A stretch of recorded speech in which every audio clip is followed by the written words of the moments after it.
மாவடி சேவை கேள்விப்பட்டிருக்கீங்களா? இது ஒரு மாதிரியான ரிசப்ஷன் அம்மையப்பனுக்கு, அம்பாளுக்கும் ஈஸ்வருக்கும் நடக்கிற ஒரு வீதி ஊர்வலம்னு வைங்களேன். இந்த மாவடி சேவைக்குள்ள ஏகப்பட்ட விஷயம் உள்ளுக்குள்ளே ஒளிஞ்சிருக்கு. நம்ம வெறுமனே மாமரத்தை ஜோடிச்சு அதில் அம்பாளையும் இவர் ஈசனையும் வச்சு நம்ம கொண்டு ஒரு சடங்கு அப்படின்னு சொல்கிறோம். இதுக்கு பின்னாடி ஒரு பெரிய ஸ்டோரியே உட்காந்து, அதாவது அம்பாள் ஈசனை நோக்கி தவம் இருந்து அந்த தவத்தோட பயணம் ஈசன் ஆக்சுவலி அமுச்சு வச்சதே அவர் தான் வச்சுங்களேன். எதுக்காக அமுச்சு வச்சார்னா, ஒரு தடவை அம்பாள் ஈசனும் ஒரு மாதிரியான ஒரு ரொமான்டிக் மூடில் இருக்கிறப்போ அம்பாள் விளையாட்டா ஜாலியாக ஈசனோட கண்ணை அப்படியே பொத்திட்டான். நம்ம அந்த கண்ணாம்பூச்சி ஆடுவோம்ல, அந்த மாதிரி நினச்சி கண்ணை மூடிட்டாங்க. அப்படி கண்ணை மூடி அவங்க மூடினோடனே ஒட்டுமொத்த உலகமும் இருட்டில் தவிச்சது. இதை பார்த்தோன்னே அம்பாளுக்கு அப்படியே சாக்கு, ஐயோ தெரியாமல பண்ணிட்டான் அப்படின்னு சொல்லி அந்த கையை பட்டுன்னு எடுத்தோன்னே மறுபடியும் வேர்ல்டு பூரா ஒரு நார்மல் லைஃபுக்கு வந்துட்டாங்க. அது கண்ணை மூணோன்னு சந்திரன் சூரியன் அத்தனை பேருமே அவங்களோட சக்தியை இழந்துட்டாங்க அப்படின்ற மாதிரியான பேச்சு. இதுக்கு அம்பாள் உண்மையிலே மனசார வருந்தி நான் தப்பு பண்ணிட்டேன் சாரி அப்படின்னு இருக்காங்க. அதுக்கு அவர் சிவபெருமானு ஐயோ இருக்கட்டும், அதனால ஒன்றும் பிரச்சனை இல்லை, இருந்தாலும் நீ இப்போ பண்ண இந்த வேலையினால ஏகப்பட்ட சம்பவங்கள், அதாவது அந்த கண்ணை மூடி கண்ணை திறக்கிறதுக்குள்ள ஏகப்பட்ட சம்பவங்கள் ஆயிடுச்சு. அதனால இந்த வேர்ல்டில் இருக்க நம்ம பிள்ளையெல்லாம் கொஞ்சம் கஷ்டமாகி போயிடுச்சுன்னா அவங்களுக்கு அந்த அந்த இது சொல்லுவாங்கல்ல, நிறையா துன்பம், அந்த இயற்கை சீற்றங்கள், போக்குவரத்து, என்னென்னமோ கொஞ்ச நேரம் கரண்ட் கட் ஆனால் என்னென்ன சம்பவம் நடக்குமோ அது அத்தனையும் அங்கே நடந்துருச்சு. அதனால நீ என்ன பண்ணுற,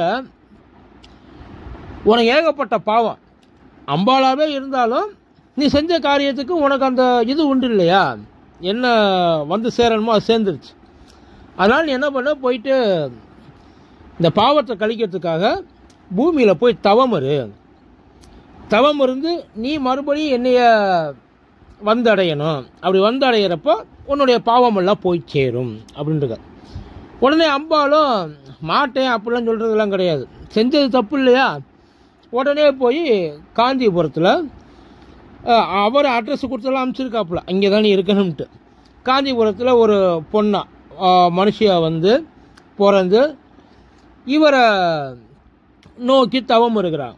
அப்படி தவம் இருக்கிற பட்சத்தில் உண்மையான தவம், அங்கே அந்த கரை ஓரமாக மணலால் லிங்கத்தை இது பண்ணி அதை பூஜித்து வர்றப்போ சிவன் சேட்டைக்காரன்ல, அதனால என்ன பண்ணுறாப்புல, எந்த எஸ்ட்ரீமுக்கு தான் போகுது அம்பாள் அப்படின்னு பார்ப்போன்ட்டு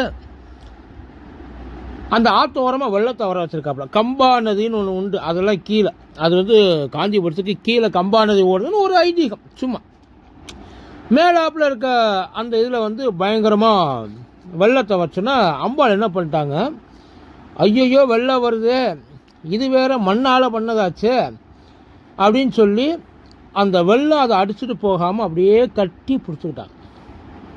அப்படியே சிவனுக்கு கொள்ள சந்தோஷம் ஆகிப்போச்சு. சே, எவ்வளோ பெரிய ஒரு பார்ட்னரை நம்ம இப்படி கழட்டி விட்டு தனியாக தெரிகிறோமே, டயத்தை வேஸ்ட் பண்ணிட்டோமே அப்படின்னு சொல்லிட்டு அம்பாளோட தவத்தை மெச்சி மாமரத்துக்கு கீழே அம்பாளை கரம் பிடிச்சதா ஐதீகம்.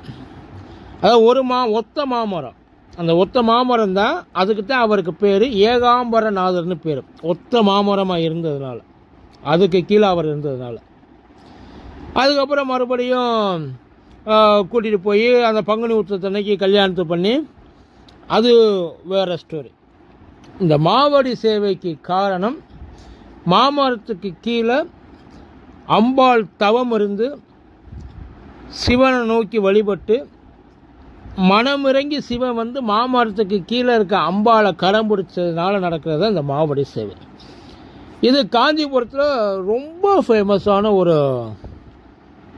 நிகழ்வு. ஏன்னா இது நடந்தது இங்கே காஞ்சிபுரத்தில் அப்படின்றது ஒரு ஐதீகம்.